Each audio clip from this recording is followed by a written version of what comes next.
The big thing about this episode is this is a Day of the Dead or Dia de los Muertos episode, which I feel like not every podcast is a Dia de los Muertos episode. That's true. And I've seen Coco from Pixar. I haven't seen it. Was I supposed to watch that before? Yeah, we all got. You didn't get the email. No, I thought it was enough to be familiar with the grim specter of death from my lifestyle of dangerous stunts. I think that could do it. I have a quick question about skeletons. If you were to play on their ribs, do they make a xylophone sound in real life? Anyone can jump in on that. I'm not a physicist, but I think so. I feel like it would make some sound. I don't know if it would be as, I imagine you could do it though. I think if you did it to the Grim Reaper, he'd be like, hey, stop that. Cut it out. He is like that. It's true. He's a skinny guy, so, ribs are... He's a skeleton. Yeah. Bone boy. Or bone lady, as we will learn. Oh. Yeah. That's good. Even death has gone woke. Unbelievable. They recast Death as a Woman in French and Spanish. There's not going to be any male characters left. Straight white male characters. There's not going to be any of them left in pop culture. They're taking them all from us. There's no role models for young boys anymore. It's true. Who want to become personifications of death. Mm-hmm. So I think that we're recording a podcast now. Yes. Mm-hmm. So it's probably not aliens. Yeah. Probably one of the least connected to that idea episode that I think we've done. Yeah, so typically this is a podcast where we look at ancient aliens, ancient astronaut theory, and we debunk it or just look into it sometimes, I don't know. But along the way, we will discover and learn about real world history of people and places and things. And we're still going to do that part of the episode. But it sounds like this is one of those ancient astronaut theories that is so loosely connected to aliens that it's almost like a brief brush up against extraterrestrials. And then we'll just spend the rest of the episode learning about fun history. I will learn about it anyway, because my name is Scott. I know nothing. I come unprepared for each episode, except I plug my microphone in and I just have Tristan tell me stuff. And my name is Tristan Johnson. I read way too many things. That is my weakness. But today, I also want to say that we are bestowing the It's Probably Not Aliens Return Guest Challenge coin. Yes. To Mildred Thinkenslime. Hello, I'm Mildred. I know exactly half of things. Oh, that's perfect. We don't want the scale to be weighed either way. We want everything perfectly balanced as it should be. So do remember that this is the Oops All ADHD edition of the show again. That is true. And in true ADHD hyperfixation fashion, today we are responding to what I think was around 15 seconds of the show Ancient Aliens. And you just latched onto it, and we have to make a whole episode about it. Yeah, this is wild. So a little while back, we did an episode on the Black Death. Yes. And I think people liked that one. That was fun. Yeah. We all had a grand old time talking about a pandemic that killed millions of people. Very relatable, very content. Can't get enough of it. Yeah, it's going great. Things are great right now, just saying. But the one thing that comes from it all comes from this one book, that the theory that the Black Death was caused by aliens? Aliens, yeah. And not bacteria that we have seen and genetically sequenced many times. I think it makes sense, though, that the aliens came and they were carrying fleas, and the fleas on the aliens had the plague, and so people got the plague. That's true, yeah. The fleas were on the UFOs. They were sort of on the ships, and then when the ships arrived on Earth, that makes sense. But another part of this story that I decided to sequester off into its own section just because I have this is going to be a weird part about me that you guys are going to learn, which is that I really like bones. And I have this sort of interest in you guys can probably see there's actually a literal sugar skull painting I have here. But I really like a lot of this sort of imagery of things. This is going to make me sound like a total psychopath, but for the listeners at home, you can't see this, but Tristan does also have his own skeleton inside of his body. So I think it's safe to say he's a fan. Oh, yeah, sorry, little warning there. So spooky. But like, I do have like an interest in things like personifications of death. Like one of the lost timelines of Tristan, who was almost going to go into archaeology instead of history, was to study Mesoamerican sacrifice rituals and that kind of stuff. And this episode is the Day of the Dead episode. Yeah. Can I ask, did you ever watch the show Bones? I never watched it, but I think it's about Bones. I did watch Bones. I stopped precisely when they did an episode where the central moral question, or the answer to the moral question posed in the episode, was that the death penalty is good and we should have more of it. Well, they want more bones. Yeah, it just makes sense. It's a perverse incentive.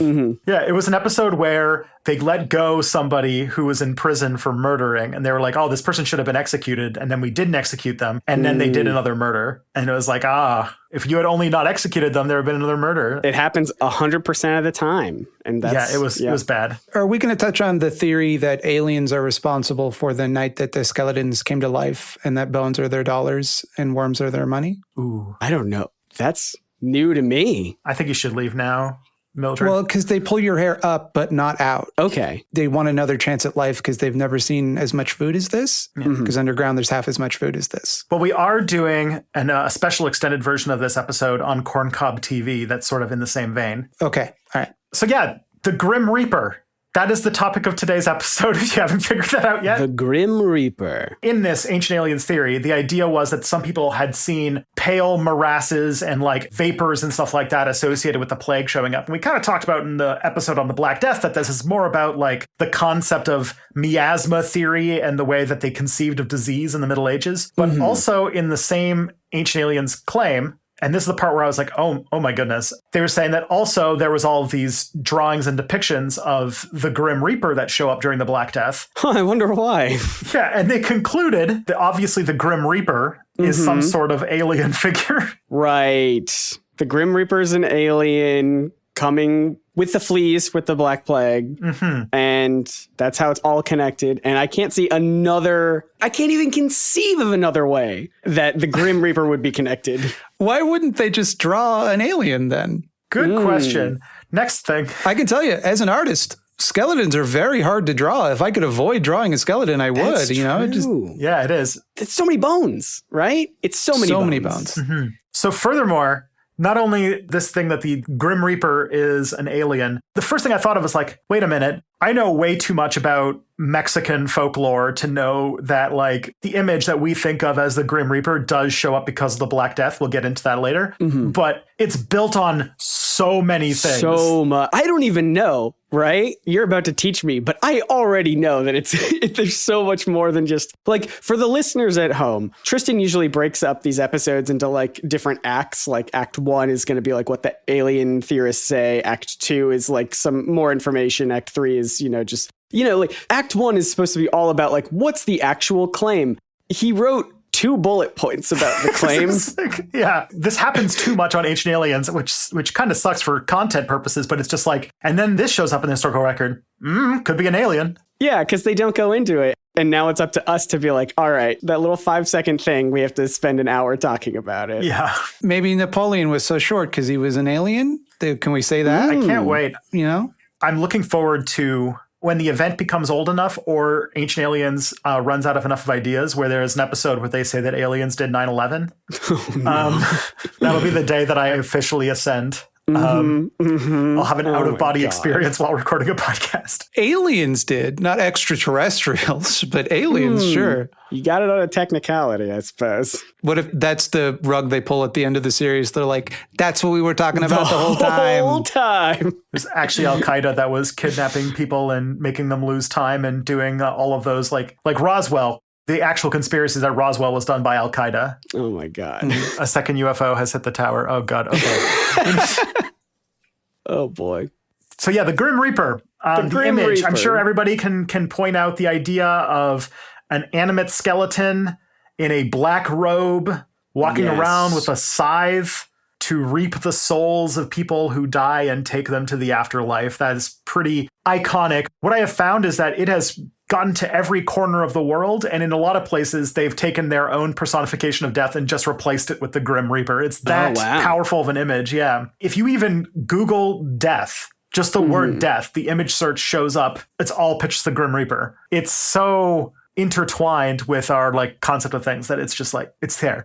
And the thing is that it does actually have origins to the period that they're talking about. The first sort of drawings of what would become the Grim Reaper show up in 14th century Europe during the Black Death, because, you know, it was a pandemic that killed like a third of the population of the continent. Yeah, makes sense. Yeah. And some of these words are like reaper is not a word we use a whole lot anymore. Reaper is basically a term for collecting, like harvesting crops, that kind of a thing. Oh, like it was a job or something? Well, it's kind of part of farming.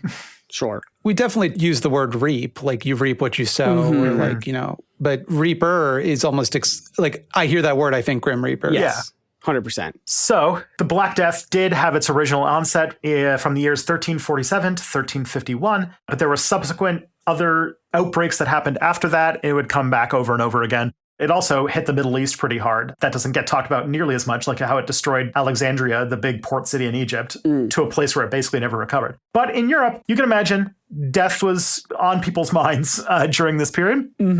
And I'll also mention that there's a lot of stuff that is specifically in European cultural identity and like the sort of cultural background of European culture that leads to the images that would be created with the Grim Reaper. And I am glad that we have, at least we have one person, Mildred, you've got some Catholicism experience, so you might remember some things in this, because we're going to be talking about Catholicism and how Catholicism actually really likes bones and really likes like the kind of imagery that would become the Grim Reaper. Yeah, it's like, hey, we got this guy's finger. Come here and pray because the finger's here, and I don't know, you'll go to heaven or whatever. Yeah. Oh, wow. A lot of people who are listening to the show are probably in the Americas, and I feel like Catholicism has a different vibe in the English-speaking part of the world. But the idea that Catholicism has a strong emphasis on like body parts and skeletons and all those kinds of things is huge, to the point where I think that in the Czech Republic or something like that, there's like a church literally made of bones, like where the inside is just completely filled with bones. It's all bones. Yeah. Bones all the way down. Oops, all bones. Not just bones, but like all the accoutrements of death, right? Like you think of like the Shroud of Turin, or like even the fact that the symbol of Christianity is how Jesus died, you know? Yeah, that's true. And specifically in Catholicism, the symbol is usually depicting like a pretty photorealistic image of him dying. Yeah. But like you see this in a lot of different things. I kind of said the Americas because that's a bit of a misnomer. The English part of the Americas, because I remember when I went to the Cathedral of Mexico in Mexico City, one of the things that's in the cathedral are what are called incorruptibles, which is part of sort of a Catholic symbol of a miracle, which is that if somebody was like so pure that they died without sin, that basically their bodies wouldn't decompose. They basically became mummified in some fashion or another. But then a lot of Catholic churches will then be like, oh, then that's kind of like a holy relic almost. So they keep them on display. And so you just go into the Cathedral of Mexico and you'll just see like in a glass case, there's just, oh, that's a dead person just kind of lying there. Interesting. Okay. And if you go to any churches, especially like old Catholic churches in Europe, it's not uncommon to be like, oh yeah, here's like the decapitated head of a saint that we keep here in the reliquary because that makes the church special, like that kind of thing. And so this shows up in a lot of different things, and it has, I think, a little bit to do with the Catholic Church's origins in the Roman Empire. Because one of the common ideas that shows up in European culture is a term called memento mori. Has anyone heard this one before? Yes. Yes. Typically an old lady, an old crone that is meant as a visual signifier of forthcoming death. Yeah, it's Latin, and it means remember that you have to die. And in the sort of idea of Christianity that no matter how powerful you are, no matter like what station you are in society, we all die. That's sort of the big thing. You see this, it goes all the way back to antiquity. Like this was like a thing in like the Roman Empire. So my brother has that phrase like sort of on his bicep, and it's that sort of way that he tries to be like, you know, remember your own sort of mortality and like you're not going to live forever and that sort of thing. But what I always found really funny about it is that he was terrified of telling our parents that he got a tattoo. So we would like go to the beach every so often and he would have to like keep his arms folded like the whole time to prevent our parents from seeing this tattoo. And meanwhile, it's just like the tattoo itself is almost like saying like, hey, you know, just live your life, man. It's not, you know, nothing lasts forever. Just go live your life. Yeah, if you really think about it, it's a medieval version of YOLO. I was going to say those exact words. God damn it. No. He should get YOLO on the other bicep. Yeah, it's the translation on the other side. But yeah, like the thing is that this appears a lot in medieval funerary art. So if you ever go to like an old medieval graveyard or old medieval churches, you're going to be kind of surprised to find a lot of depictions of skeletons and bones on these things, because today our sort of funerary culture is much more sanitized. And so like it would be very uncommon to see like somebody buried in like modern day that has like a skull on their tombstone or something like that, right? Mm-hmm. But this was a pretty common thing. Like Memento Mori was such a well-known trope in Europe at the time of the Black Death that just depicting a skeleton in a piece of funerary art would be enough for people to know what that means. Like a shorthand, because of course a lot of people back then couldn't read. So it became a pretty good symbol for that. Yeah. But it actually has roots even further back than Europe and goes all the way back to like ancient Rome, but even as far back as ancient Greece. There's evidence that it kind of comes from the roots of Stoic philosophy. There's some like writings about people like the philosopher Democritus, who spent a lot of time apparently contemplating his own death. So he would just go and vibe in tombs to just conceive of his own idea of death. Ooh. There's a lot of times like in a book called Phaedo by Plato, great branding on that one. Mm-hmm. That's the one where he talks about the death of Socrates, that actually also talks about the idea that philosophy is basically, quote, about nothing else but dying and being dead. It's interesting because Socrates was in the first Bill and Ted movie, and death was in the second Bill and Ted movie. Oh. So there's a connection there, I think. All right. Excellent. Get on it, film essayists. Think about that one for a second. The Stoic philosophy of Bill and Ted. But yeah, the thing is that in classical antiquity, there were a lot of Stoics who talked about death. Seneca talked a lot about death. Epictetus told his students that when they were kissing their child or their brother or their friend, that they should remind themselves that they are mortal and curb their pleasures. Oh, no. The Gary V of his time. Yeah.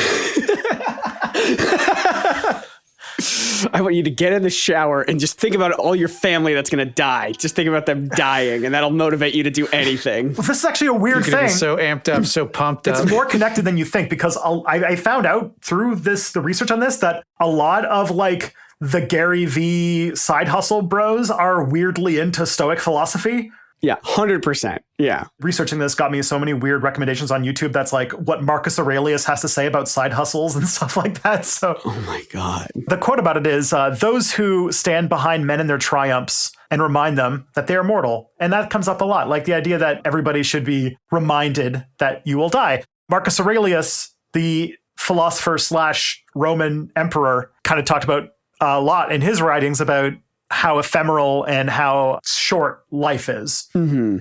Now, I don't know if this is a myth, but I've always heard that when Roman like generals had a big victory and they threw a triumph in Rome, which was like a parade to celebrate their cool big victory, there was a guy whose job it was to follow the general around, and as everybody's praising him, to just go, hey, you're going to die someday. Yes, that did come up. You're going to die someday. That did come up. And from what I can tell is that the jury is kind of out over whether or not that's apocryphal. And there's a lot of things like that.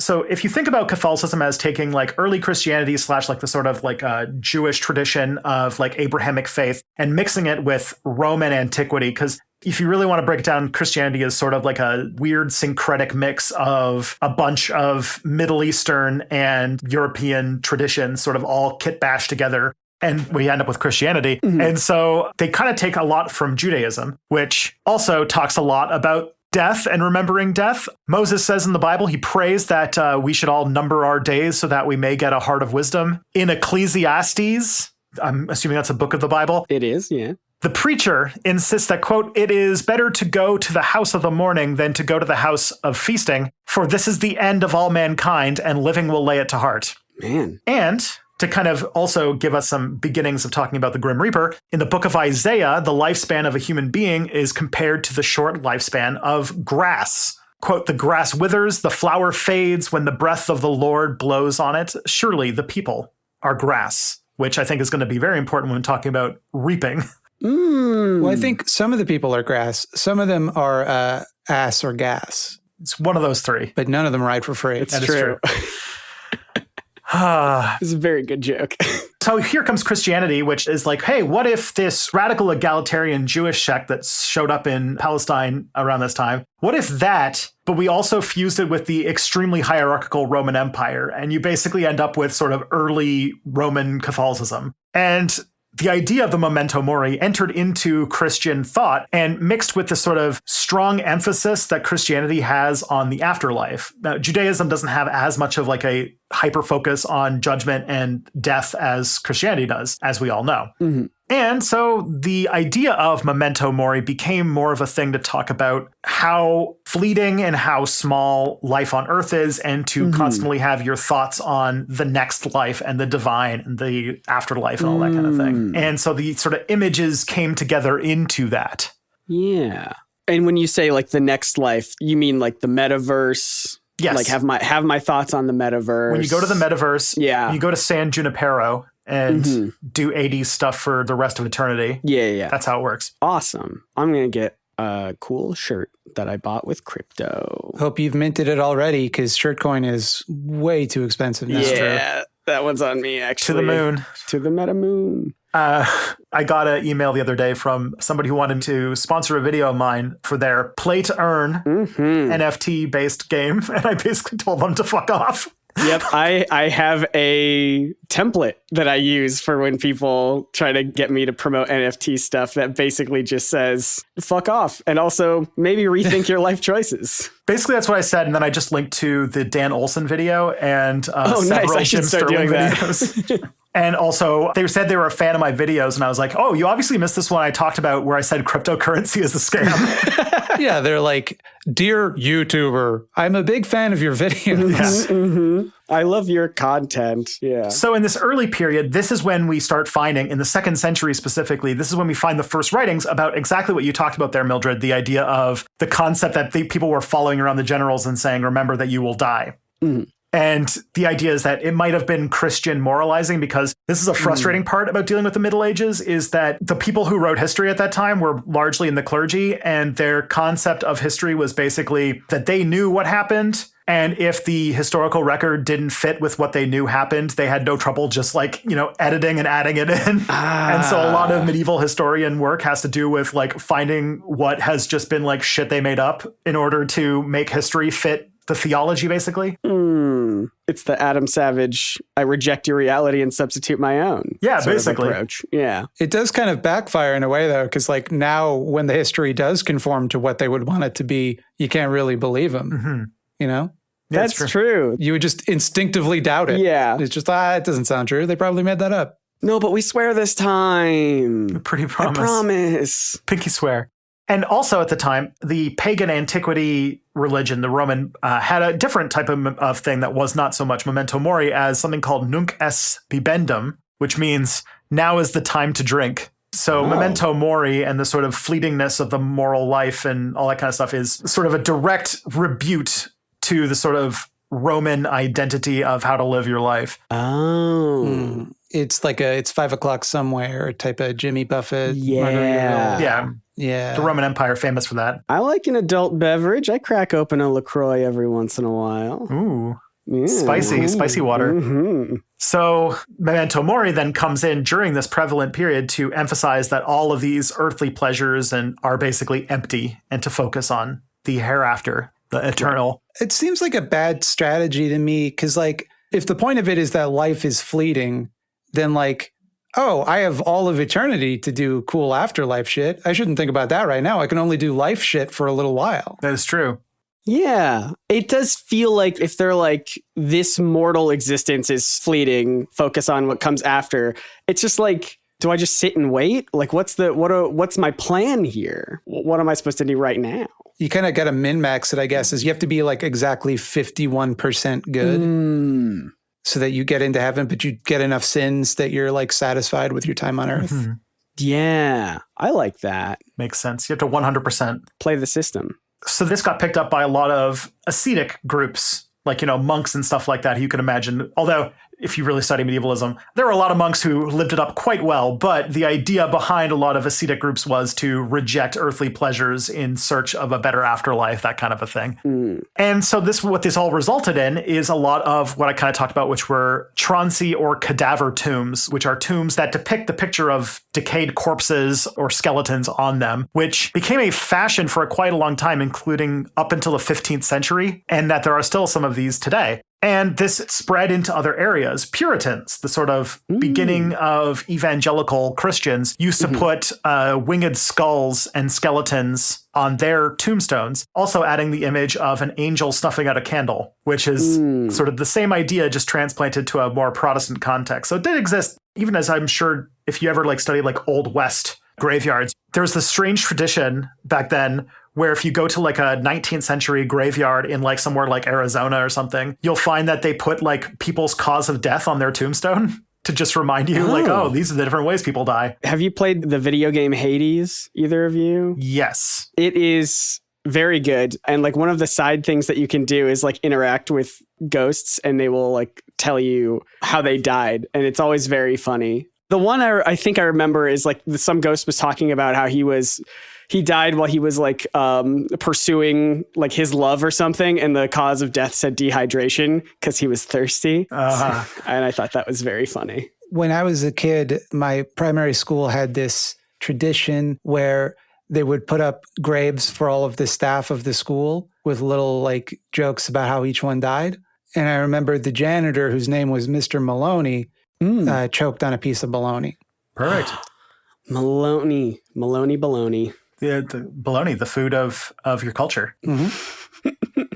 You laugh. That's true. No, I had some relatives over from back home recently, and there was so much more bologna talk than I'm used to, which is none. I'm working on a video right now where I make and rank a bunch of sandwiches from Scooby-Doo, the sort of educational stuff that people come to me for. And I had to go to 3 different grocery stores to find bologna. What are all these weirdos doing with bologna right now? It has declined in popularity, I think. I feel like it was as the most processed food imaginable. It was sold out. Yeah, that's what I'm saying. Interesting. It was sold out. I had to go to 3 different stores. So what are these weirdos doing with bologna? Well, it's because of the bologna challenge on TikTok. The bologna. What's the bologna challenge? You just have to eat a shitload of bologna. Oh, okay. That's pretty simple. Pretty straightforward. Well, try it sometime, bud. You either finish the pack or your kidneys die from too much sodium. It's a challenge for a reason. Yeah. But this idea in Christianity, the bologna idea, develops so hardcore that you do end up with things like the Capella de Ossos de Evora or the Capuchin Crypt there in Rome, which are these chapels made of bones. So Capuchin Crypt is full of bones. Is that where the movie Monkey Bone comes from? If you could have your editor add in a rim shot of that, I would. Perfect. That's fantastic. Yeah. We'll add that in. And here's another one for safety. Hey. Okay, cool. Good. Okay, we're good. So you can imagine then, because of this, this is why human remains, despite the fact that some human remains are the remains of saints, which is sort of a whole different aspect of Catholic life. Holy bones. Oh, yeah. Those are the good bones. Those are those sweet Not bones. these regular shitty bones. Yes. This reminds me that one of my favorite Step Back videos that's going to be on my list of great videos you all slept on is my one about the legacy of the church relic, the Holy Prepuce, which is the preserved foreskin of Jesus. Oh, no. Which has had several conflicting claims as to where it is today. Yeah, see, the one that always gets me about that, right, is I get why you would preserve that after you know who Jesus is. You know he's going to be a big deal. Right. But when he was born, they didn't know this fool was going to be the Messiah. Why are they keeping his... do they typically keep a foreskin after foreskin speculators who are they just buy up baby foreskins in case one of these kids is important. And so they The chain of custody here is what trips me up. That is the original NFT. You can't fudge that token. Because it's not like they couldn't just have a jar or anything. Because it's how do you know which one belongs to who? Yeah. You have to have a whole filing system of this one was this kid at this date. And oh yeah, that's Malachi, the foreskin collector. Oh, no. We don't talk to him very much. There's too many logistics here. I don't want to think about it. And for that reason alone, I don't want to think about it. It's purely the logistics that gives me a headache, and it's nothing else about the subject that puts me off. Mm-hmm. So when you actually walk into the Capella dos Osos, that's actually where you see lying over there, "We bones lying here bare await yours." So just like real stuff. Also, for a long time, a lot of public clocks would be decorated with similar things saying "Ultima forsan," which means perhaps the last hour, or "Vulnerant omnes ultima necat," which means they all wound and the last kills. These are like really cool, really morbid shit to put on a clock. Yeah, like public clocks, like the clock in town square would have this. That's exactly what you want in a clock, though, is that each time you look at it, you're aware that the seconds are ticking by until your inevitable death. Yeah. Even Mary Queen of Scots had apparently a special watch that had a silver skull on it that actually says, "Pale death knocks with the same tempo upon the huts of the poor and the towers of the kings." Demonstrably untrue. Yeah. I feel like the kings probably got a bit more medicine going. Yeah. Although at the time that probably wasn't super helpful.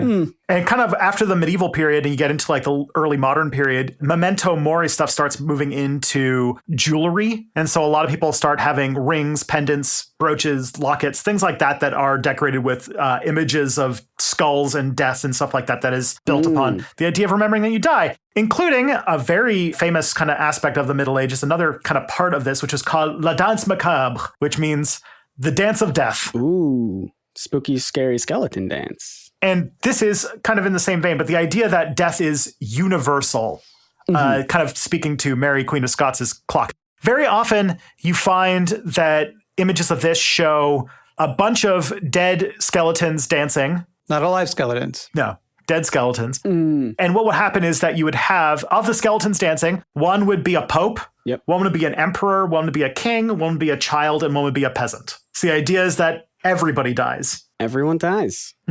That was the sequel to the book Everybody Poops. It was Everybody dies. Oh, boy. Didn't catch on with the kids so much. If you poop, you will die. Skeletons dancing usually are depicted with a trumpet, which always confuses me. Toot. That is an instrument that a skeleton cannot play. Doot. For many reasons. Yeah. No lungs, no lips. Very difficult to play. You could not have picked a worse instrument. Yeah. A drum. They can do that easily. That. Yeah. I've seen them play the flute in Army of Darkness. True. Okay. True. The flute was also made of bone. So maybe that is why. Special bone flute. So that's basically like the sort of Christian idea of the Grim Reaper. This ends up with a lot of like stories that show up a lot in the myths. Like there's a grim fairy tale about the Grim Reaper becoming the godparent to someone who becomes a doctor. Any relation there to the Brothers Grimm and the Grim Reaper? I was going to ask if you were the to same read, question. a death shows up a lot in Grimm Brother fairy tales, so I wouldn't be surprised. Nepotism. Unbelievable. Speaking of nepotism, this physician that the Grim Reaper raises gets a vial of water that basically will cure anybody of any disease if he gives it to them. But if he shows up to a patient and death is at the foot of the bed, then he can sprinkle water and cure the patient. But if it's at the head of the bed, he can't do it. But then, in a very, fairy tale fashion, he then gives the water when death's at the head of the bed to a child, which then results in death getting very mad, then getting taken to a room that shows a candle for everybody on Earth, showing candles burning with how much time they have left, and then seeing that his own candle is almost entirely burned away, and then the Grim Reaper snuffs it out and he dies. Whoa. For children's stories. Children.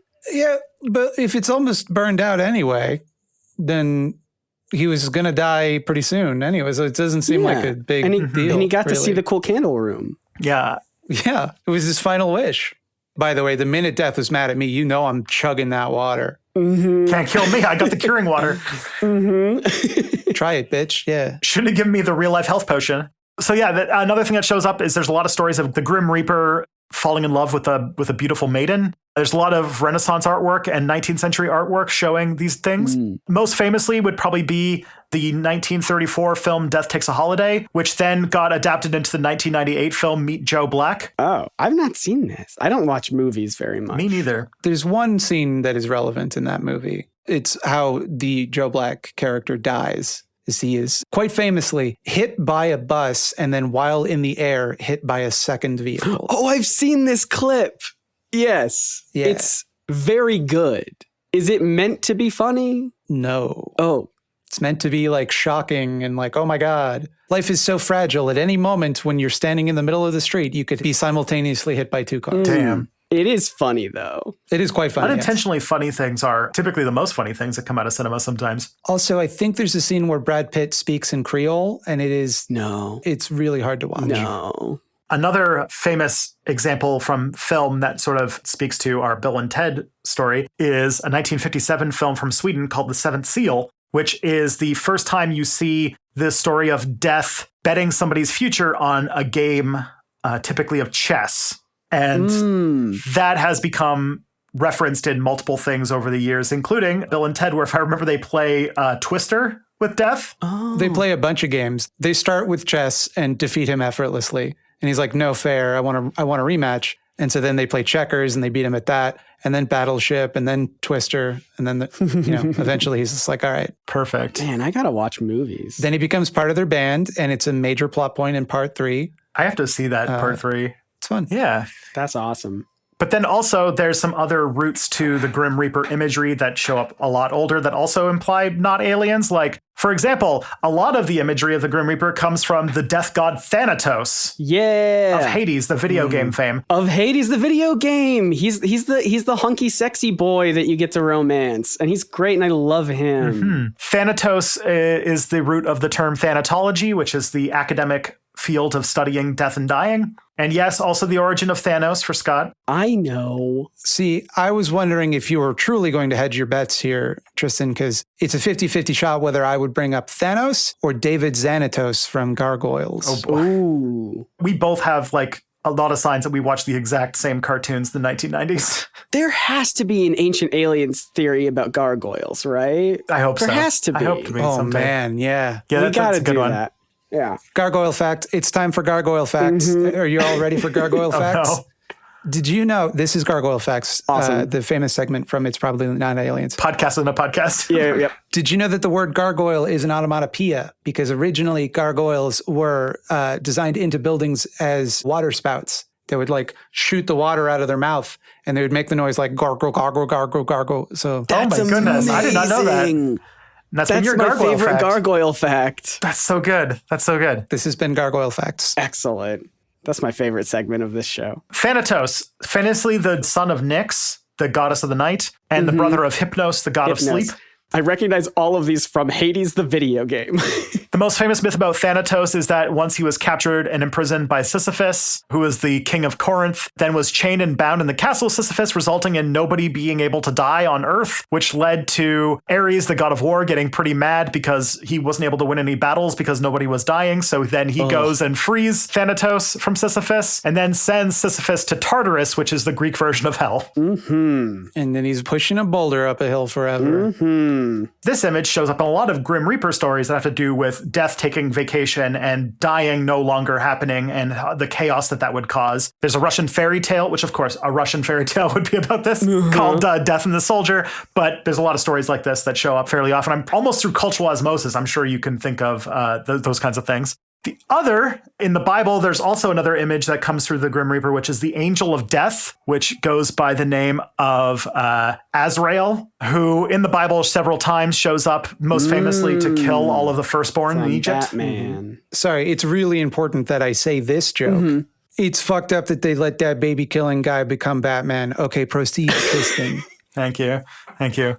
Much appreciated. So that's all the cultural milieu going on when the Black Death happens and they make the image of death, because death is such a big part of their society or of their experience at the moment. They make the Grim Reaper, who shows up to harvest the souls of the dead with a scythe, because a scythe is basically the medieval version of a lawnmower. So you would use it to cut grass. So you cut down the wheat that's grown to be ripe to, that kind of thing. Nice. It didn't actually have a lot of religious connotation when it first came out, but then over time, the image of the Grim Reaper got amalgamated into a sort of more Revelations thing, and it got merged into the Horsemen of Death, one of the 4 horsemen of the apocalypse. So sometimes now you see the Grim Reaper riding on a pale horse. Awesome. So that's sort of the main thing. But other cool things, English cultures tend to represent death as being a male figure, but The word death in French and Spanish is feminine. And so very much death becomes a female figure. Death becomes her, you might say. And so a lot of cultures, you'll find out, a lot of their concepts of death end up being female. And that's the next part we're going to get into after this little break. We're going to talk about how other cultures have embodied the Grim Reaper in a lot of different cool ways. Oh, boy.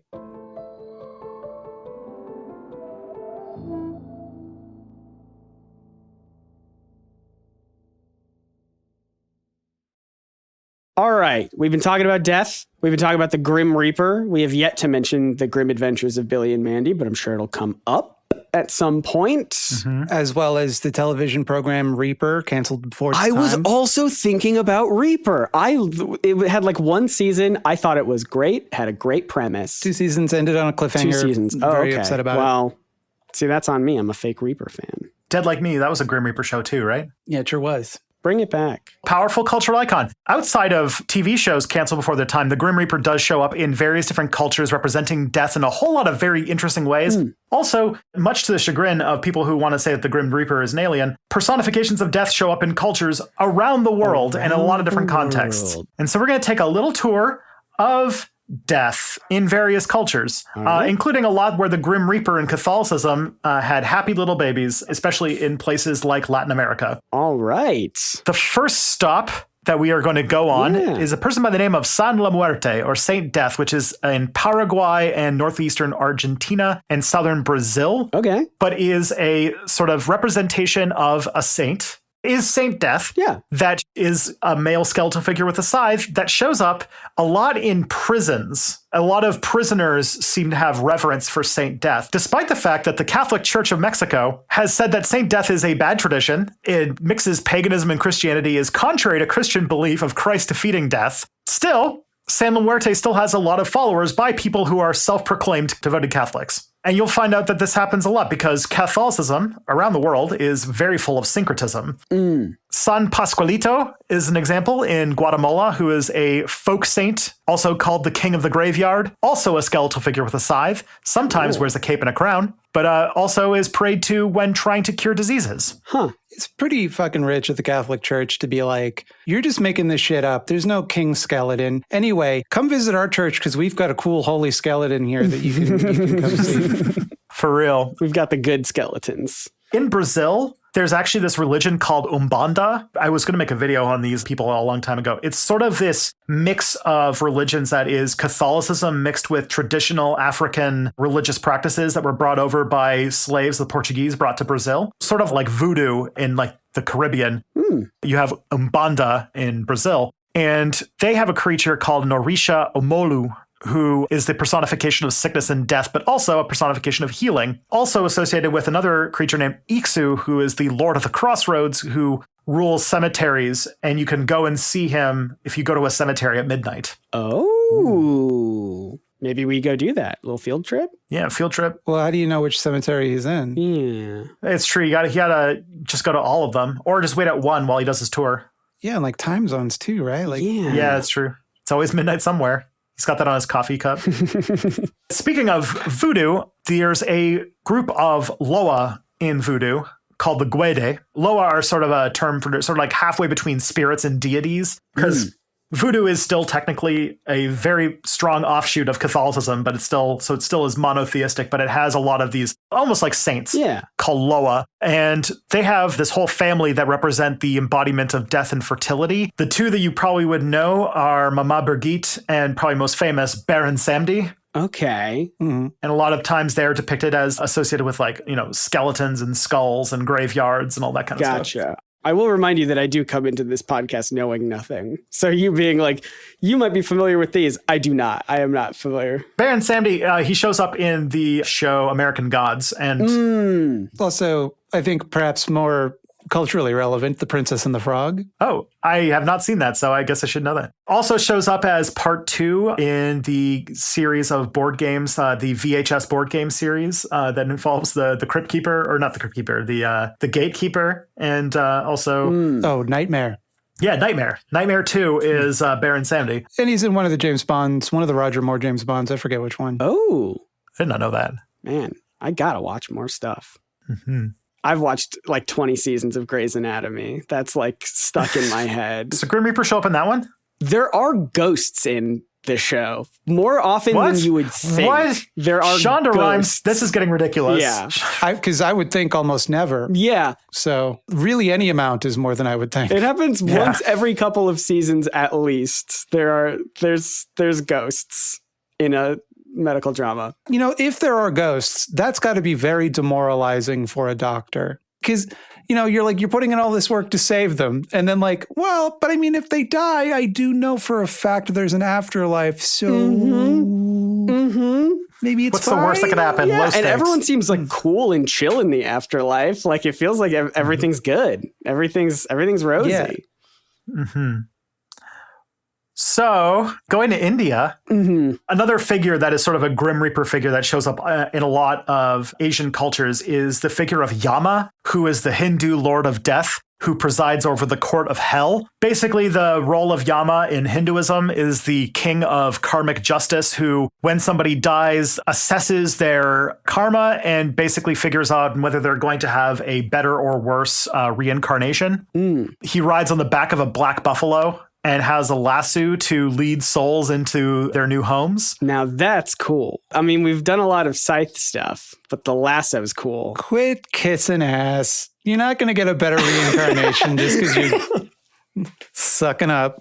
Yeah. I just think it's cool and it's like sexy and I think it's just the greatest thing, the greatest job. And I went on his SoundCloud and it was all like really just good, really inventive bangers, top stuff. to bottom, Yeah. top to bottom bangers. Yama's great. So Yama has a bunch of different people that work for him called Yamadutas, who go and carry souls and take them to Yamalok. And also, if he ever appears, he apparently disguises himself as a small child, which is terrifying. Oh, no. But basically, they take the accounts of your good and bad deeds and maintain them, and then the balance makes them decide where your next life is going to go. So this is in Hinduism. Then Buddhism shows up, which is sort of an offshoot of Hinduism. And Buddhism then moves over to China, where Yama then enters into Chinese mythology and becomes part of the Chinese idea of the afterlife. Okay. Although in their culture, he wears like a traditional Chinese judge cap and robes.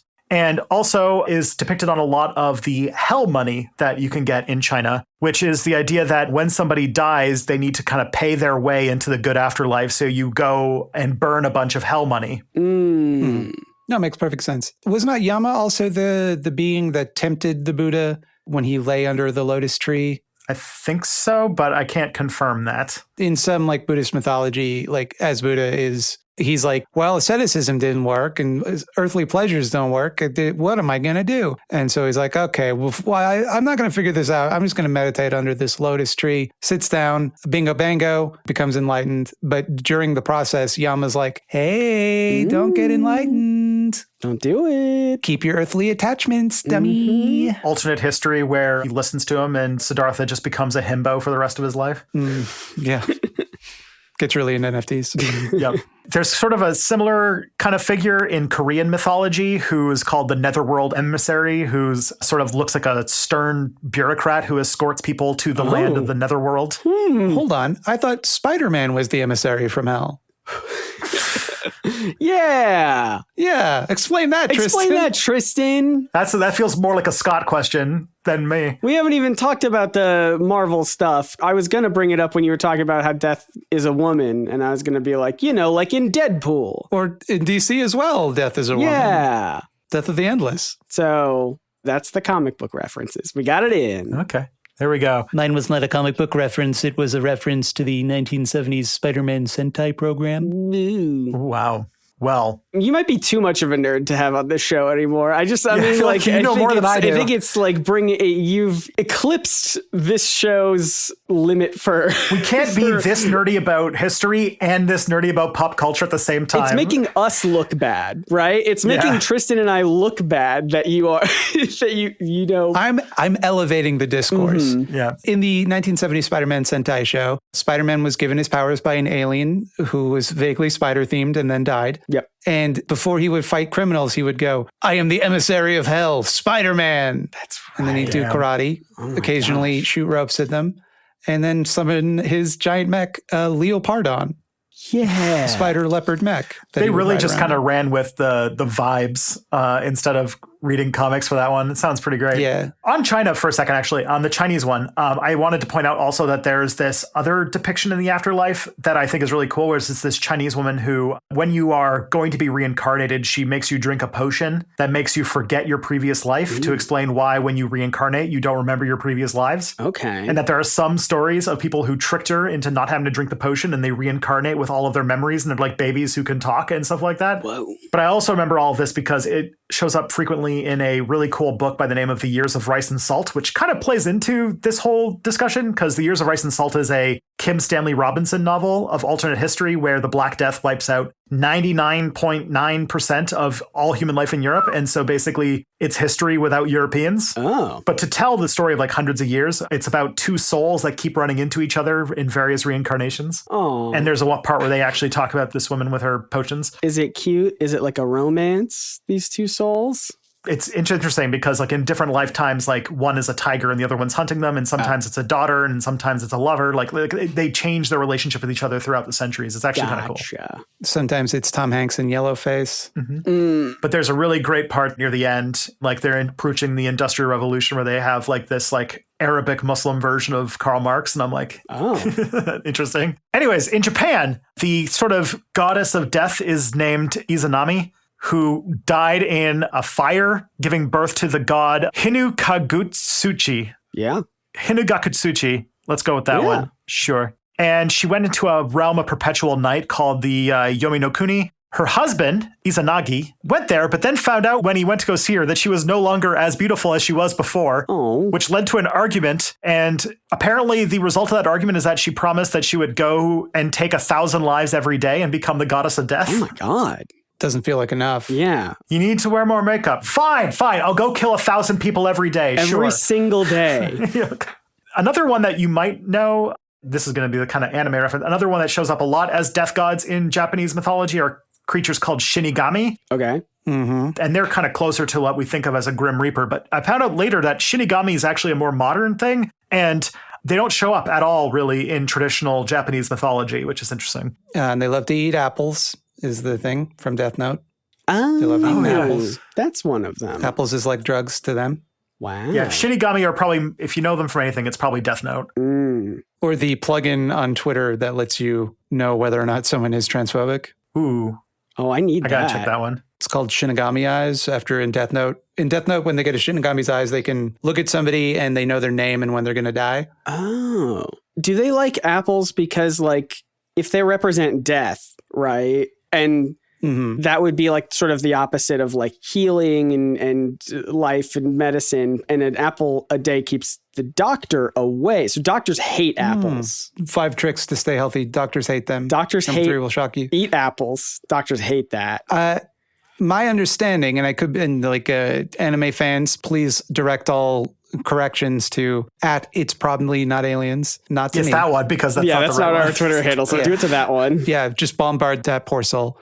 They like apples because they say that it has the same effect as like a very powerful narcotic, and I think it's just like the life within it, you know, is intoxicating to them. Okay, clever. Yeah, it's got the potential.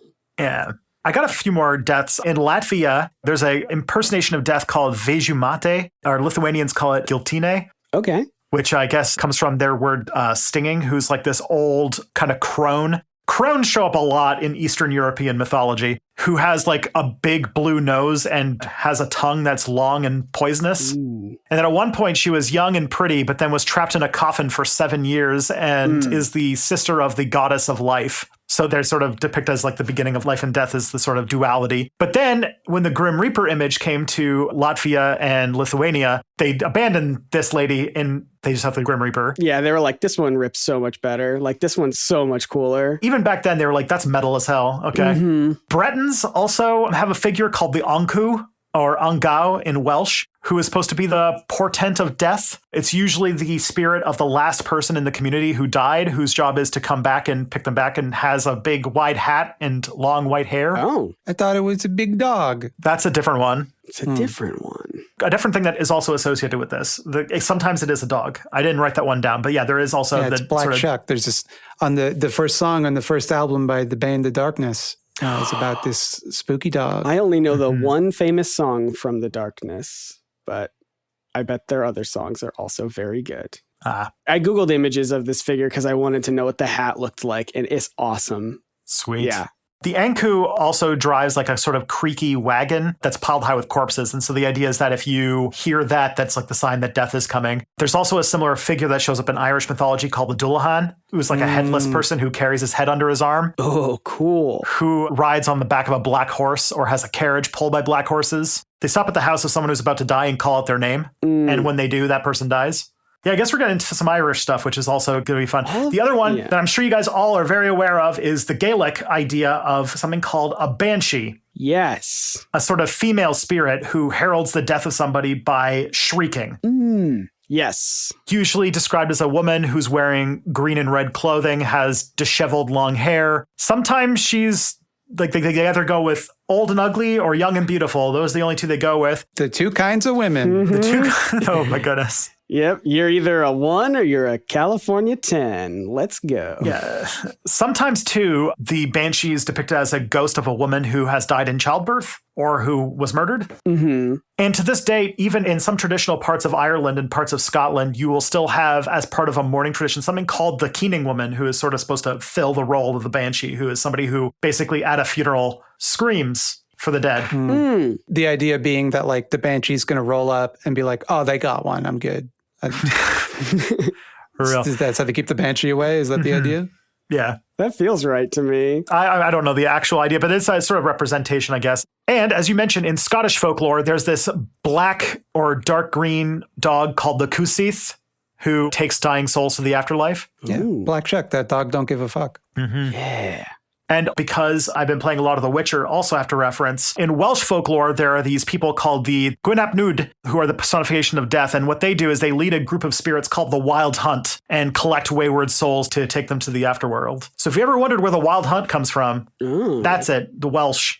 There's also in Scandinavia something called the Plague Hag, who's like this woman with a black hood who shows up in town with either a rake or a broom. Okay. When she comes through town, plague comes with her. If you use a rake, some people are going to live. Use a broom, everyone's going to die. Which replaced the previous one, which was Hel, the sort of personification of death in Norse mythology, who rules over a part of the Norse afterlife. So you were saying if she uses a rake, then at least some people are going to live. If she uses a broom, everyone's going to die? Yeah. How would they know that? That's a good point. If she used a broom and everyone died, who would pass on the information about the broom? I don't know. Dead men can tell tales. They don't die and immediately, myths. though. They don't die immediately. Everyone will eventually die.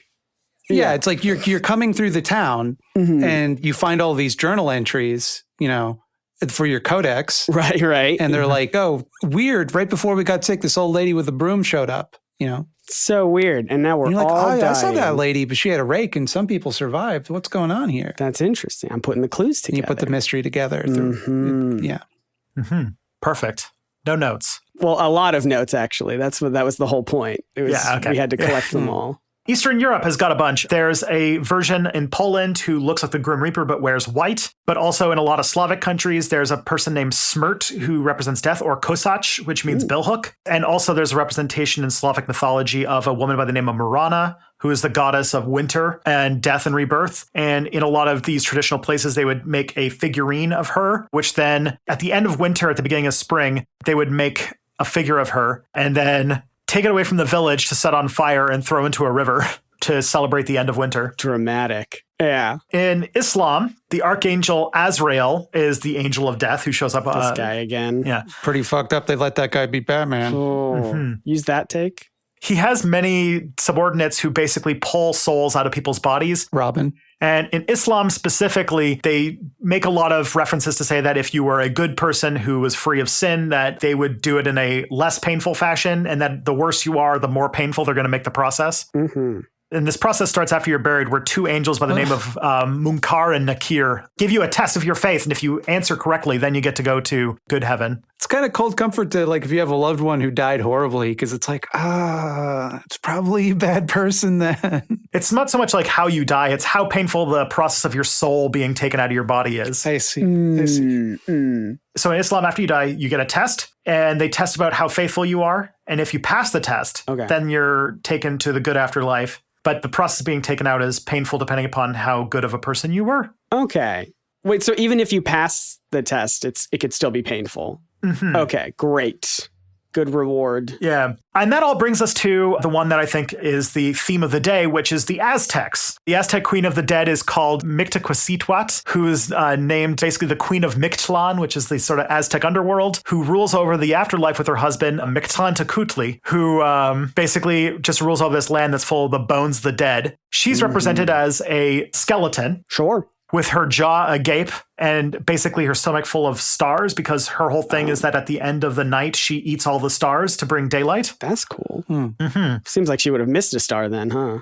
If it brought daylight. The sun, yeah. So apparently there was a lot of festivals in Aztec society to her, which then, when the Catholics showed up, became syncretized with their All Hallows Eve and became essentially the Day of the Dead, which is what we celebrate on November 1st and 2nd. Yeah. It's one of the most quintessentially Mexican things that I think I've ever seen. Potentially the day you're listening to this episode. So now you get a little bit more history about it. Yeah. And it's interesting because in Mexico, they kind of treat the Day of the Dead as a day of fun and celebration instead of one of like dark and mourning. You often get together and pay respects and remember family members who died, but then it's kind of got this sort of jokey tone to it. Oftentimes they do stuff like draw each other as skeletons, like make comics about each other as skeletons. They take Aztec marigold flowers to the graves, build these little altars called ofrendas to give like food and like what's called calaveras, which is sort of like bread that they give to the dead as like gifts. Yeah. Also, you give your friends candy. A typical thing is like a little skull made of sugar, hence sugar skull. Oh, that's fun. Oh, the name of the bread is called pan de muerto. But yeah, like it's very often like they make mock epitaphs of people. They write a sort of form of poetry called calaveras literarias. Like if you're one of those people on Twitter who are like, it's an abysmal, horrible thing that people put skeletons on their front lawn. Like it seems to happen at least once a year. Mexico would give them a heart attack because they have a joyful celebration of remembrance of their ancestors who left before them. Right. By like giving each other skull candy and like decorating and like skulls and bones with like sort of the mix of like indigenous Aztec beliefs in central Mexico with the sort of Catholic idea that we kind of talked about earlier with Memento, mori, and all this stuff comes together in this, as I mentioned, possibly the most Mexican thing I've ever seen in my life, which is everything that has to do with the Day of the Dead. And it's amazing. It's one of the most beautiful, colorful holidays. Yeah. And I really want to go to Mexico during the Day of the Dead for some of this because it's got to be amazing. I think you got to die first, though. That's true. That's true. Yeah. Tall price got to do that. pay. If you want some bread. You mentioning the mock epitaphs made me think of Mr. Maloney, who died. Mr. Maloney? Who died of bologna. He choked on a bologna? Yeah. It would be kind of mean to Mr. Maloney, though, if on the Day of the Dead they brought bologna to his ofrenda. Yeah.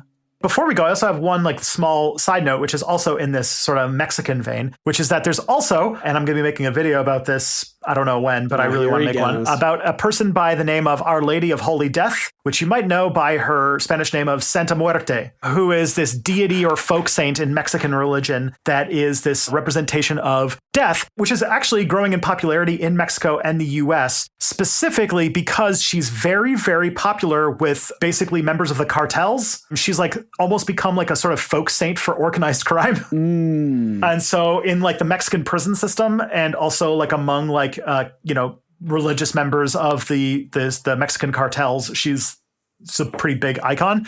But she also just is becoming like this new major figure within Mexican spirituality that's actually like weirdly kind of recent. And she's typically depicted as a woman in Mexican sort of folklore as La Calavera Catrina, which is this 19th century high class woman who is also a skeleton. Awesome. It's like a skeleton dressed in like fancy 19th century dresses and stuff like that. I actually have a mug downstairs that depicts her because I bought a bunch of Mexican folk art at one point. Because you're into bones. We know that you're into bones. I'm into sugar skulls. I'm into Day of the Dead stuff quite a bit. But yeah, and she's also a symbol of the Day of the Dead. Yeah. The depiction comes from an old 19th century Mexican political cartoon. Yeah. And I think to bring it back to the 2 bullet points we had about ancient aliens and ancient astronaut theory, like it is frustrating to me that they could take this thing that so clearly has roots in so many different cultures and is way more interesting to learn about the actual history of, and then just be like, I don't know, this looks like an alien because it showed up during the Black Plague, you know, where aliens are. Yeah, nothing about it implies aliens. Like, it's just such a bizarre reach. Yeah, it's also like predicated on the idea that also the Black Plague was aliens. And so they're just like, and so if that was aliens, then it makes sense why there was so much Grim Reaper stuff, imagery during the Black Plague, because then they're both aliens. Yeah, I suppose, but they prove each other, you see. Yeah. It's like you're looking at history and you're just like, maybe Caesar was an alien. I don't know. What do you want? What do you want from me? That is honestly, I thought we were going to get stronger arguments than this. This is surprisingly a good amount of the type of argument that Ancient Aliens makes, where it's like, I don't know, this is an alien. It was kind of weird. Think about that.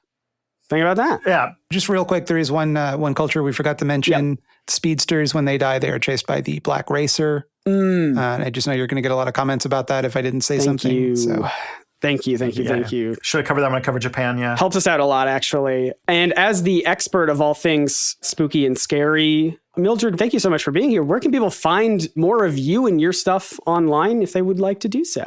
Well, I'm right behind you. No, that was just a spooky joke. You can find me at youtube.com/thoughtslime is the primary channel. But if you're looking to get into the holiday spirit, the Day of the Dead spirit, this episode's coming out on November 1st. So yeah, then you can go to youtube.com/scaredycatstv, which is my horror movie channel, where I discuss the spooky macabre that we call horror stuff. Ooh, it's very good. It's all very good. Everything you make is very, very good. So everyone go check it out. We'll have links in the description.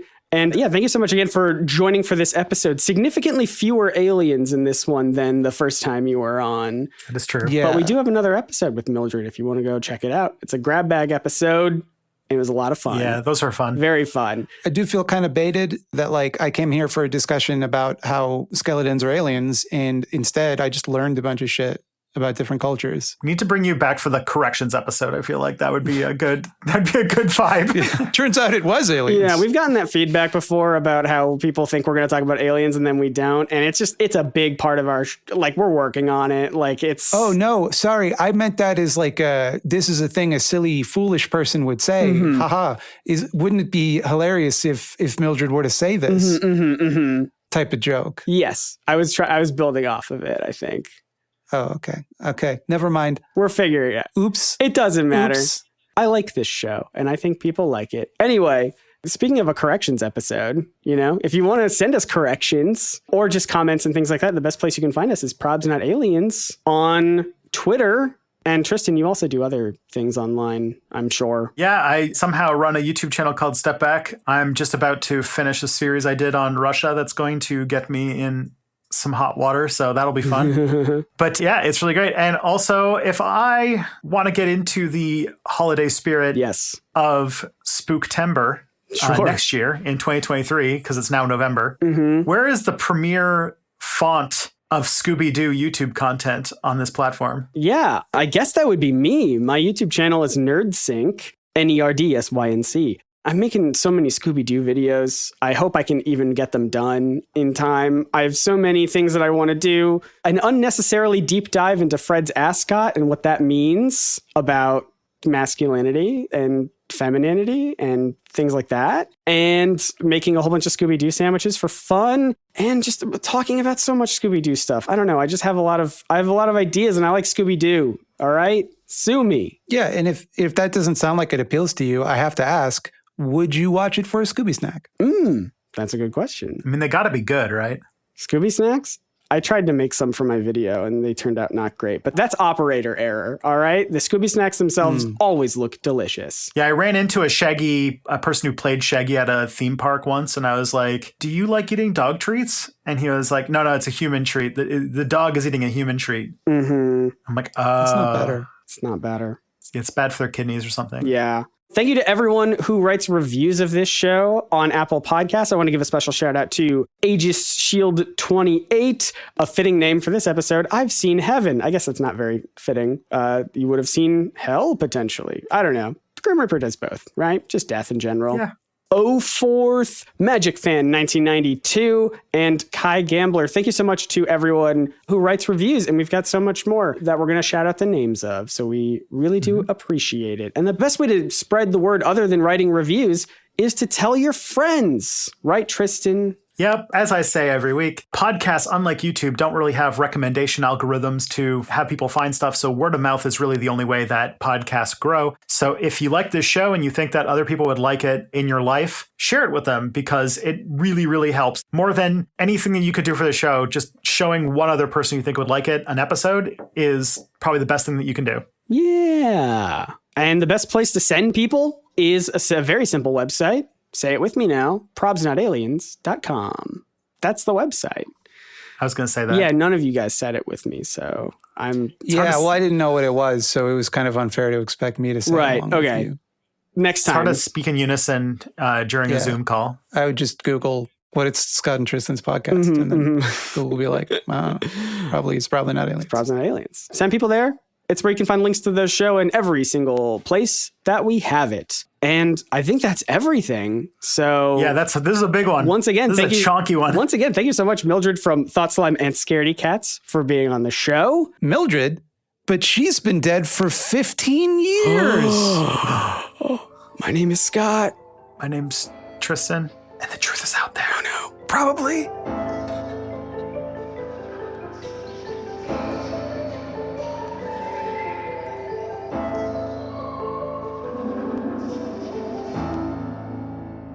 Oh, no, you meant Mildred from Thought Slime. No, he's still alive.